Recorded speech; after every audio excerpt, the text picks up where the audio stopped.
imyaka 38 ngo ababaye aryamye, kandi hari abaganga indwara ye yari gukira. Hanyuma amara iyo myaka, noneho ngo Yesu ahageze, Yesu arahanyura arabimenya. Mwami wacu aba mu bushomeri, amaranye igihe n'uburwayi, afite ikibazo cy'ubugumba, nta mwana agira, amenya iyo arabimenya, amenya igihe amaze mu mubabaro. Raya sikadana foya. Yesu amenya ibyawe, Yesu amenya icyo gihe icyo usabwa ni iki. Ntabwo yazaga buri gihe.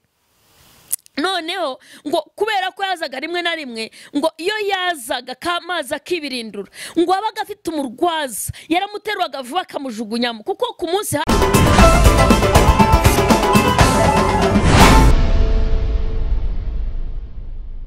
Yesu ashimwe. Yesu wacu nahabwa icyubahiro. Ni Gatera Jose guturuka muri Philadelphia. Ndashima Imana yo mu ijuru yampaye agakiza, yampamagaye niyo kwizerwa, yampamagaye ni Imana yo kwizerwa, ngo no kubikora izabikora. Ndaje kuvuga imbaraga z'Imana mu kigeragezo, nje kuvuga imbaraga z'Imana, ariko kandi banje kubasuhuza mwese abadukurikirana, inshuti zacu, inshuti za Kristo mwese. Kristo wacu abaho umugisha. Imana ibaho umugisha. Mureke dutangire dusenga, kuko ndumva mfite umunezero, ndumva mfite ishimwe mu mutima wanjye. Mana data wa twese, Mana ihoraho, Mana ishobora byose, ndagushimye, ngushimiye ineza yawe n'urukundo, ngushimiye kuri Imana ishobora byose, nta kijya kikunanira. Kristo wanesheje, wageze ku musaraba, uravuga ngo abarushye n'abaremerewe nibaze bagusange, urabaruhura. Urakoze Mana, cyubahiro kibi cyawe, kuko uruhura abarushye Mana, ukaruhura abarushye bananiwe, bafite imitima ishenjaguritse, ni wowe uyubaka. Izina ryawe rihabwa icyubahiro. Kakanya turakaguhaye, jambo ryawe rigere ku bantu mu izina rya Yesu. Umuntu urushye umuruhure, urwaye umukize, ukiza indwara. Cyubahiro kibi cyawe, amen. Imana ishimwe. Ndashima Imana rero. Naraye nibuka ahantu Yesu yankuye, si uko tuba twabyibagiwe, ariko hari igihe biba ngombwa umuntu akagenda asubukura, agenda avuga ibyo Yesu yagiye amukorera. Yesu yangiriye neza, yampaye agakiza, nta hantu gakuye. Burya igihe uvuka ukabona barakujyana mu rusengero, barakujyana mu nzu y'Imana, bagatanga amaturo kuko wavutse, ibyo ntibyambayeho. Ntabwo mama yigeze atanga ituro mu rusengero ngo yabyaye, data nigeze ajya gushima Imana, hoya. Ahubwo twe twavukaga bagiye kubaza, bakabaza ngo mbese ubu niba baranzinze bazanzingura. Rimwe na rimwe umupfumu akamuha umuti akamubwira ati yenda usige kunda. Ni muri ubwo buryo twavutsemo, ariko byabaga ari ibyo kubeshya, kuko baravuga ngo iby'abapfu biribwa n'amapfumu. Hejuru y'imbaraga z'Imana nta zindi mbaraga. Hari abantu bavamo umwuka ibyabo bikabirarangiye, bakababeshye. Mama yabagiyemo ariko ntacyo yagezeho, data nuko ntibyabujije kudusiga tukiri impinja, tukabaho nabi, Yesu akadutoragura akatwirerera.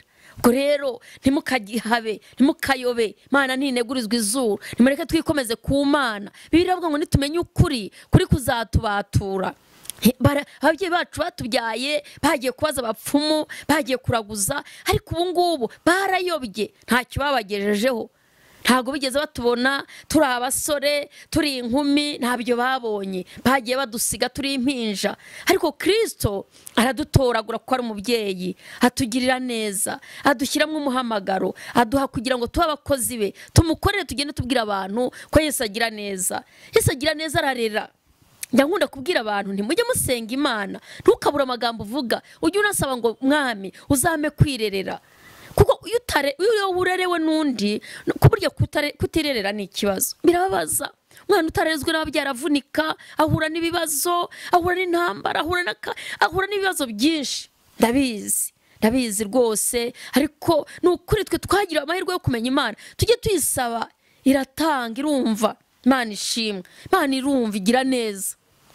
Yesu yankuye aho hantu ndushye, Yesu aranduhura. Ndashima Imana ko ikiza n'indwara, kiza indwara. Urugendo rwanjye ni runini, ko tuzaba tugenda tubana, ngenda mbabwira. Urugendo rwanjye ni rurerure, ariko kandi rurimo imbaraga z'Imana, rurimo gukora kw'Imana. Muri ibyo yavuze ngo nta mwanzi wantera ubwoba. ngo Yesu yambereye ubuhungiro. Ubu ngubu aho bigeze njya subiza amaso inyuma nkareba kugira neza kw'Imana, kuba nkiriho, kuba ngihumeka, kuba ndi muzima, kuba mvugira Imana n'ubuntu, ni nehema ya Gorigota, n'ubuntu bw'Igorigota, ni Imana yangiriye ubuntu. Ntabwo twari tubikwiriye, ntabwo data yigeze adusengeshereza, ntibigeze batwinika, twabatijwe turi abantu bakuru tuzi icyo gukora twihitiyemwo, nta biganza bigeze badurambika abacumba. Nubyara umwana ujye umujyana mu nzu y'Imana bamusengere, kuko buriya haba umugisha. Rero ndashima Imana ko yatubonye turi intabwa tumeze gutyo, ikatugirira neza, ikatugira ababyeyi, ikatugira abakozi bayo, kavugana natwe, kadusura. Mana ishimwe. Ndibuka rero Yesu arakiza, yigeze kunkiza, ankiza amaso bumureba. Narwaye amaso mu buryo bukomeye kugeza igihe nahawe randevu yo kuzayabaga. Yarabaga afite inyama zibyimbye ku mpande. Hanyuma kubera ko nibonaga nkumva ndi jyenyine, nkumva nta muntu uzandwaza, hanyuma nsaba Imana ndabivuga ngo Yesu wankijije ko nzi kukiza, ko ari abantu nabonye wakijije, wankijije nanjye. Jya ubwiza Imana ukuri. Muri ibyo yavuze ngo arakunda afasha abamugana, we mutimurira ngwino kwa Yesu, amakuba yawe yamubwira. Nabwiye Yesu ngo wankijije aya maso. Rero amaso ugena yarwaye kuva kera, Shitani yashatse kungira impumyi nyiri umwana. Hanyuma Yesu araza, uwo munsi ndabyibuka, igihe cyarushye kiregera nkomeza gusenga sinarambirwa. Hanyuma igihe kigeze neza cyo kujya kwa muganga, mfata n'itike ndagenda ndakatisha njya kuri randevu, ngiye gutega ahantu nagomaga gutegera.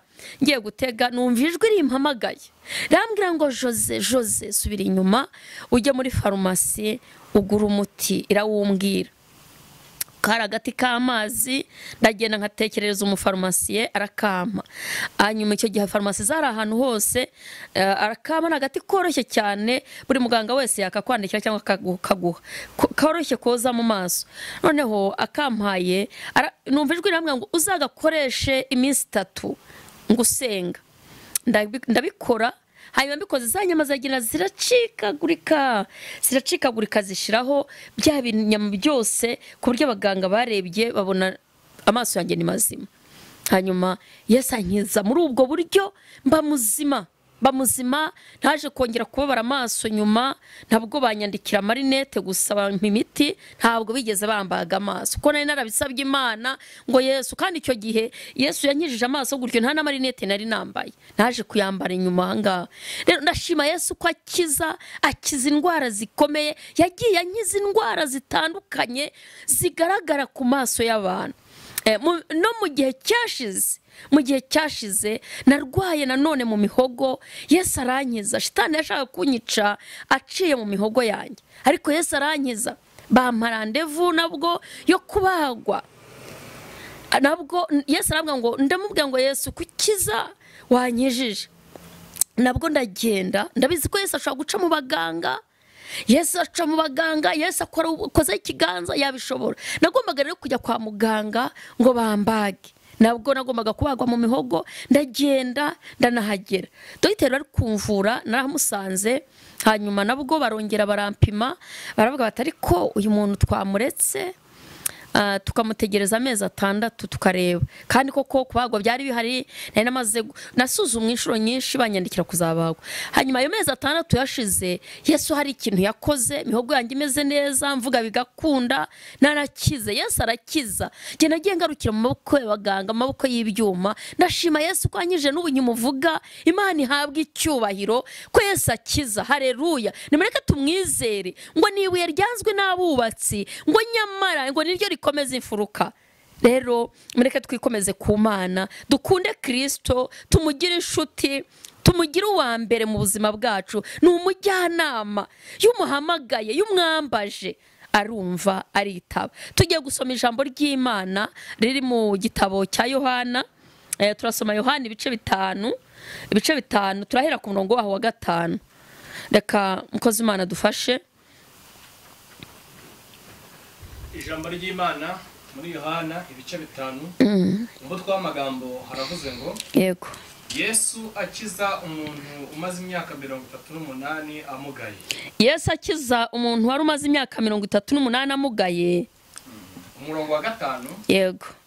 Hariho umuntu wari ufite indwara.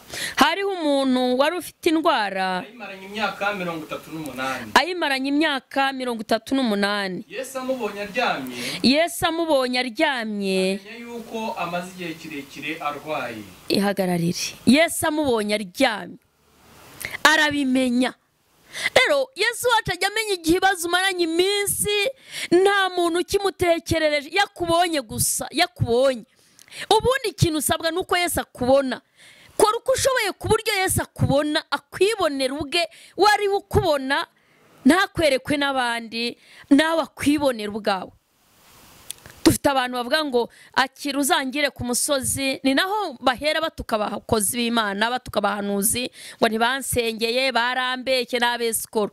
Ese wowe wasenze? Wewe wasenze byibura mukanajyanayo, byibura mukanajyana. Rero Bibiliya tubwiye ngo Yesu akiza umuntu wari umaze imyaka 38 ngo amugaye. Yari amaranye imyaka 38 ubumuga, adahaguruka hari, atabasha kugenda, ntacyo yimariye. Birashoboka ko umaze kugwa nta n'imyaka 38 uramara, niyo amavuko utanayifite. Birashoboka ko n'amavuko utangiye kwitotoma, utangiye kwicunaguza, utangiye kubivamo, urivumbura ngo Imana yaratubeshye, ngo igihe ngo aya masezerano ngo biki, ngo giye bugiye nabereye mu Mana. Ariko wajya wihangana nawe ko yakwihanganiye. Cya gihe yarakwihanganiye, cya gihe ujya kwiba ntibagufate ngo bakurase, cya gihe umena inzugi yarakwihanganiye, none warakijijwe. Cya gihe ujya mu busambanyi warangiza ugafata moto ugataha, Yesu akakwihangana ntigukubite hasi. Yesu yajya kwihanganira uri mu byaha, cya gihe wandika imibare itariyo, hanyuma niba bigufatiremo, yarakwihanganiye. None wowe ugeze muri Yesu, umazemo umwaka umwe, umaze amezi 6, tangiye kurambirwa, tangiye kuvuga ngo nta Mana basenga, ngo barabatera umwaku, ngo bariya ntago ari abanyamugisha. Ariko wakabaye ugira ubwenge ukibaza. Yesu arabimenya, amenya ko umuntu amaze imyaka 38. Iminsi umaze Yesu arayizi, igihe umaze Yesu arakizi. Reka nkubwire, buri muntu wese agira weekend ye, agira samedi ye, jya uturiza imbere y'Imana. Imana irakuzi. Uyu ni umurwayi 38 ngo ababaye aryamye, kandi hari abaganga, indwara ye yari gukira.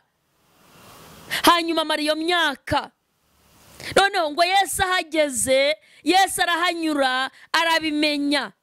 Mwami wacu agira neza, nta muntu azabaza ibyawe, kuko ashobora kumubaza ntabimusobanurire byose.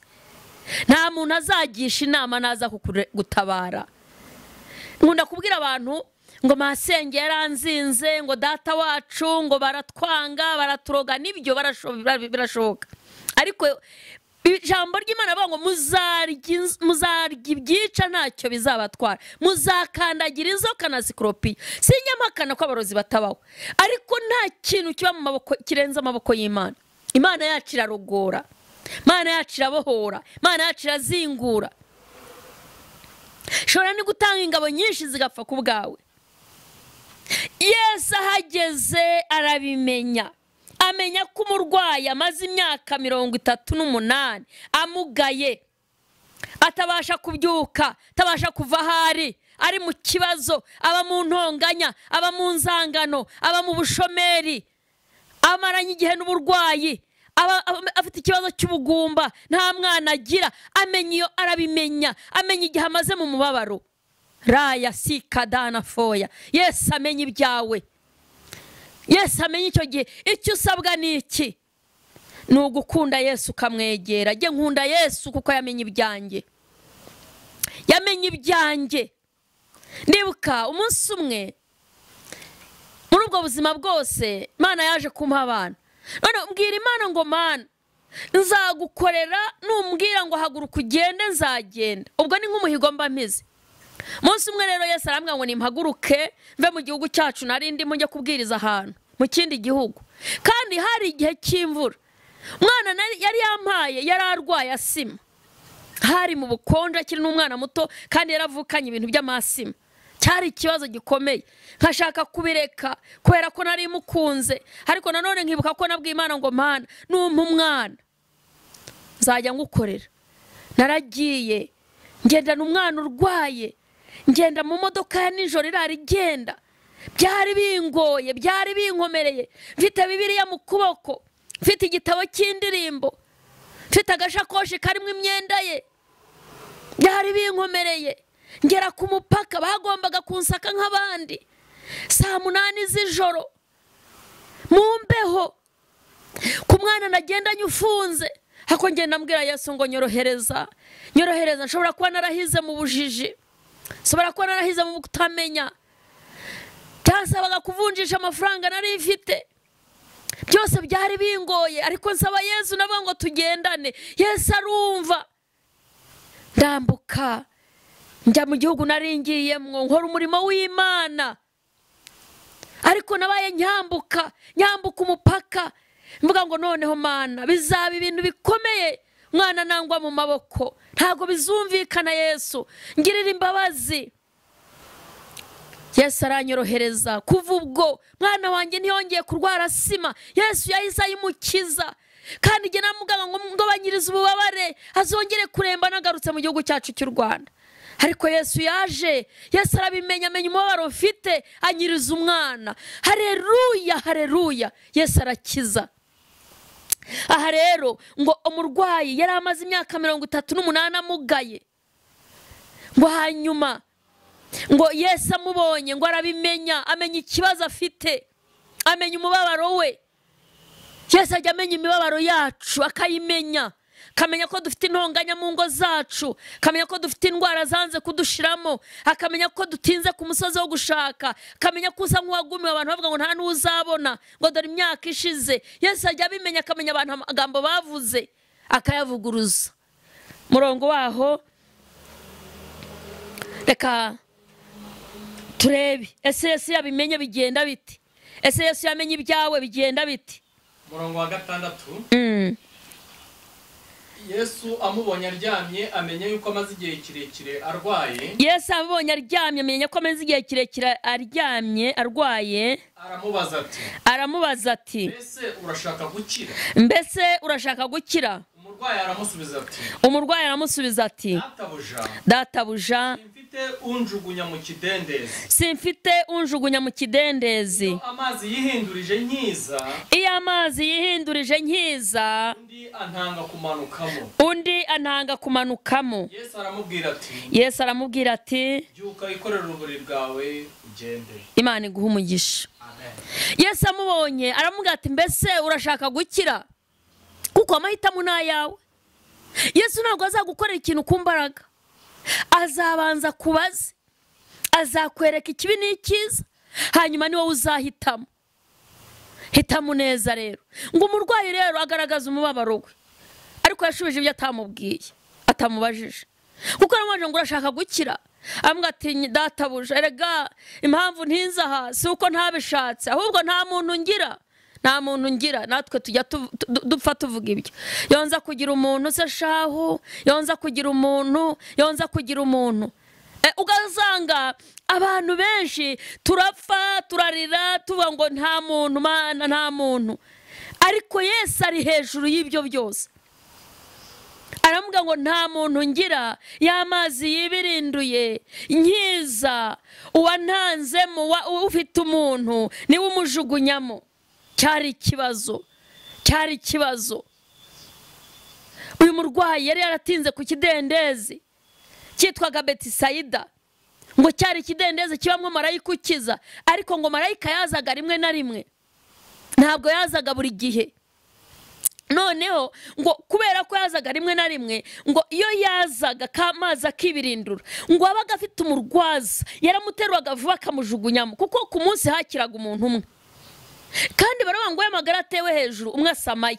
Ubwo ntabwo ari kujya gufata umuntu wundi kandi uwawe wamuzanye. Ni ukuvuga ngo wazaga yamucagaho, uje kuwa mbere yamucagaho, ugarutse kwa kabiri akamucaho. Buri munsi abantu bahoraga bamucaho kuko atagiraga umuntu umurwaza.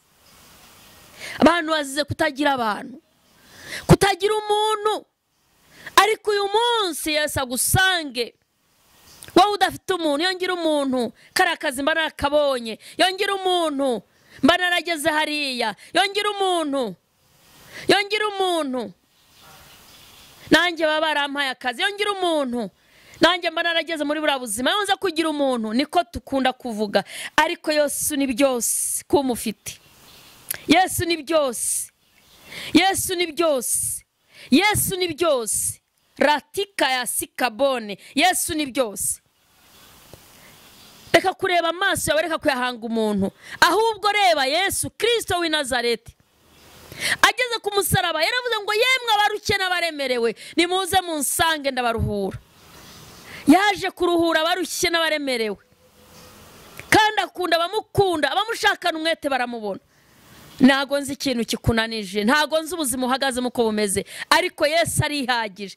Ngo aramubwira ngo ikorere uburiri bwawe. Ubundi Yesu nimuhura ntabwo azakubwira ngo senga iminsi 2, ntabwo azakubwira ngo ufate 40 ayo wasenze, ntabwo azakubwira ngo ihane.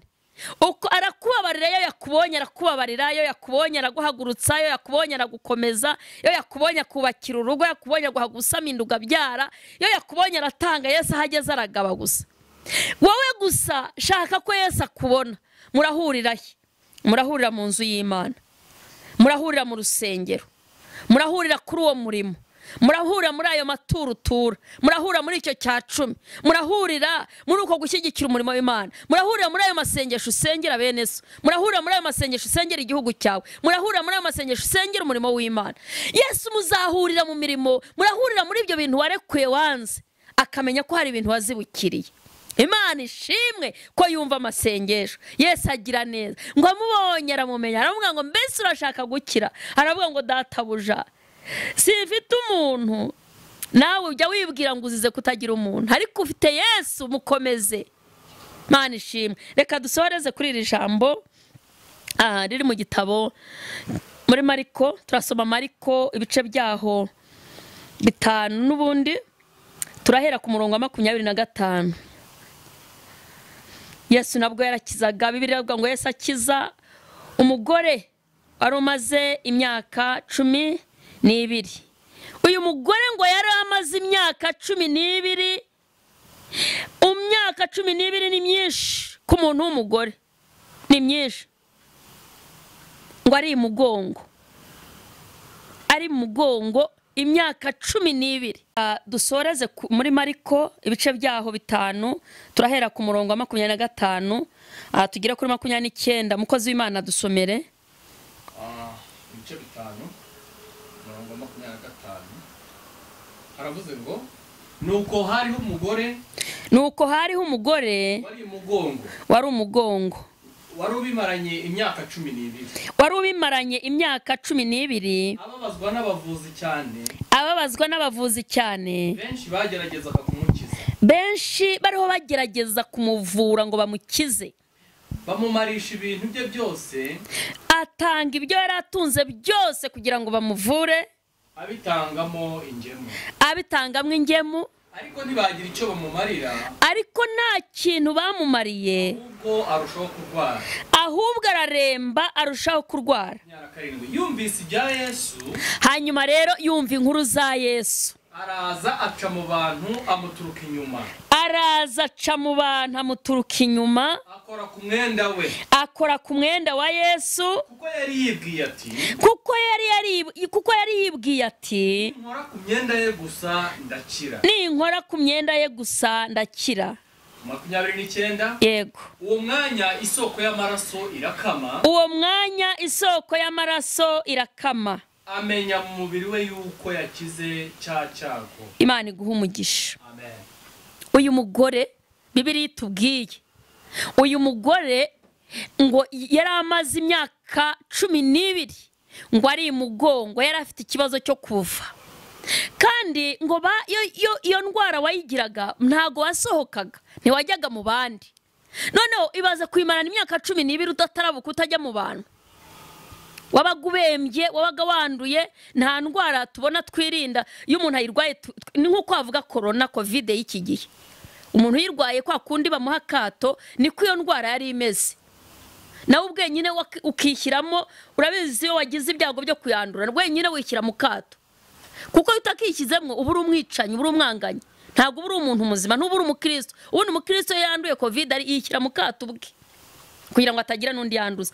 N'uyu mugore indwara yari arwaye, bivuze ku mugore ngo aragenda ashaka gukora kuri Yesu, yumvise Yesu w'i Nazareti ngo aca mu bantu, aragenda ngo amukora ku mwenda, ngo yumva ya soko y'amaraso irashize, ngo yibwira ko akize, kandi koko ngo yari akize. Uyu mugore rero ngo yari amaze imyaka 12 ari mugongo arwaye, kandi indwara yari arwaye ntabwo yamwemeraga kwinjira mu bandi.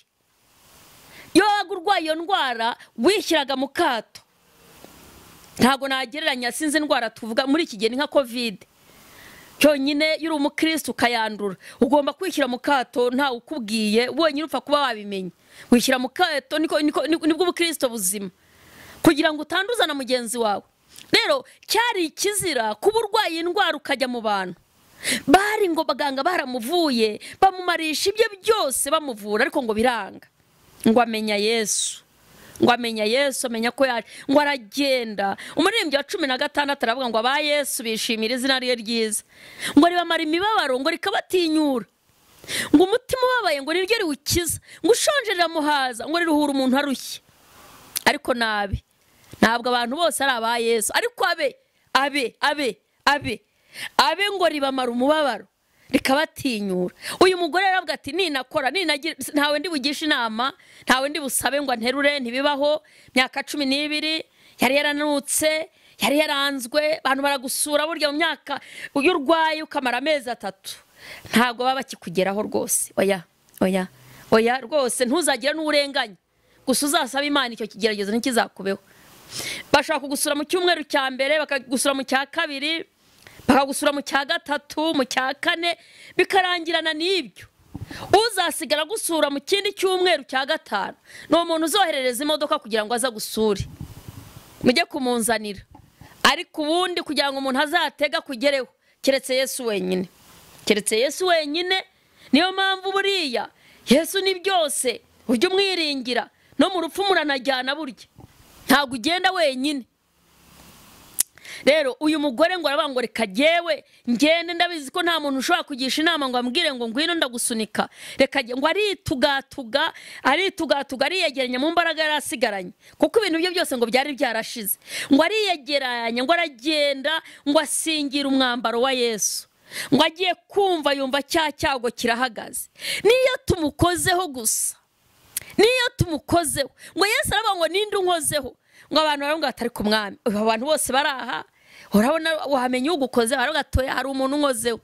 Nicyo gimwe buryo uzaba uri mu rusengero musenga, ariko hagirijwe Yesu yumva, si uko arobanura, ariko hari ijwi ryaje rishaka gusenga, hari ijwi ryaje ryumva ariko riri bukirire kuri Yesu.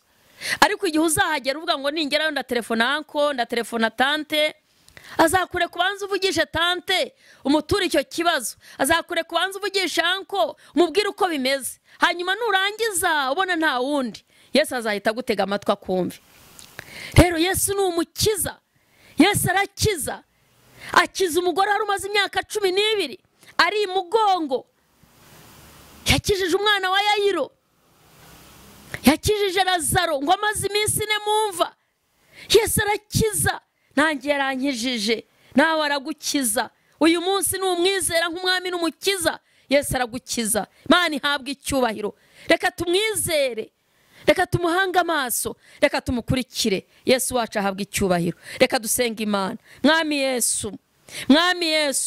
Yesu, Kristo w'i Nazareti, aba ni abantu bawe, reka iri jambo baryakire. Urakicaye ku ntebe y'imbabazi, uri kuvuga ngo ushatse nawe waza. Niwakira uyu mugore, niwakira uyu mugabo, akira uyu mukobwa, akira uyu musore. Mwami Imana, baha ubugingo kandi bwinshi. Wandukure mu gitabo abantu, wandukure mu gitabo abantu cyo kurimbuka, wandike mu gitabo cy'ubugingo. ubaho ubugingo kandi bwinshi, gabanya umubare w'abarimbuka, reka bakwakire nk'umwami n'umukiza, reka uhure n'aba bantu ubaruhure. Iyo ugeze mu ndwara zirakira, wagera mu rugo rumwe intonganya zigashira, wagera umuntu ari mu bwigunge ukamuha umuryango, wagera ku mugore utarabyara akabyara. Iyo wabonye umuntu, iyo wamubonye urabimenya, ntabwo ujya kubaririza, ntiwabaza se wabo, ntabwo wabaza nyirasenge, nta muvandimwe wabaza. Wewe iyo ubonye umuntu urabimenya, ukamenya ikimugoye. Ratisi kabone foya, gera muri iri torero, gera muri iri torero, gera kuri uyu mushumba, gera kuri uyu muntu wawe, gera kuri uyu mukristo. Urakoze Mana, jambo ryawe ni ukuri, jambo ryawe ni inkota ya mujya abiri, reka risohoze icyarizanye. Urakoze kukirije abantu bawe, urakoze ko wigaragaje, icyubahiro kibi cyawe, ni mu izina rya Yesu, amen. Imana y'amahoro ibagirire neza, Yesu abakize, Yesu abaruhure. Wowe urushye sanga Yesu, mwizere upfukame, zamura ibiganza, jya wihererana nawe mu bicuku bya nijoro, jya wihererana nawe uri wenyine, arakunda, afasha abamugana. Rero ni Gatera Jose, reka mbahe telefone kugira ngo mwifuje ko twabafasha. Ese ubu Yesu namubona nte, nahura nawe gute? Reka nguhe telefone nagufasha. Hari ikintu kikugoye, ufite umubabaro mu mutima, Yesu arabishoboye. Ni 07 8 50 98 94 07 8 50 98 94 na 07 2 74 34 93 1. Imana y'amahoro ibaha umugisha. Ni Gatera Jose guturuka muri Philadelphia. Imana yo mu ijuru ibagire neza, amen.